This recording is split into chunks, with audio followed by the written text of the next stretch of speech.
In today's video, I'm going to teach you how to delete a contact in Freshsales. By the end, you'll know exactly where to go, what to click, and what to look out for so you can remove a contact confidently and avoid surprises. Before we start, a quick note. Deleting a contact is permanent. It removes that person's record from your Freshsales database, along with associated details on the contact profile. If you're unsure, take a moment to verify the record is truly no longer needed. If your team relies on this contact for reporting or ongoing deals, check with them first. Also, if you don't see a delete option, your role may not have permission to remove records, so you may need help from your account admin.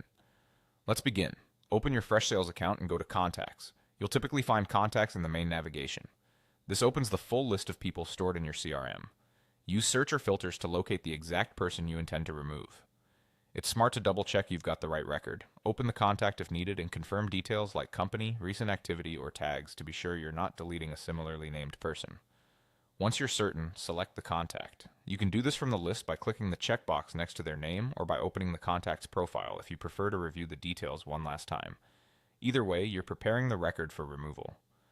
Next, click Delete. This is represented by a trash icon. Depending on your layout, you may see it in the toolbar at the top of the list view after selecting the record, or near the contact's name if you're inside the profile.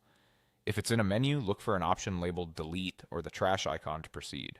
The system is designed to make this action deliberate, so you don't accidentally remove the wrong record. A confirmation box will appear asking you to confirm the deletion. Read the prompt carefully. This is your final checkpoint to ensure you're acting on the correct record and that you understand the impact. When you're ready, confirm deletion. Freshsales will process the request and the contact will be removed from your list. That's all it takes. Go to Contacts, select the contact, click Delete, and confirm.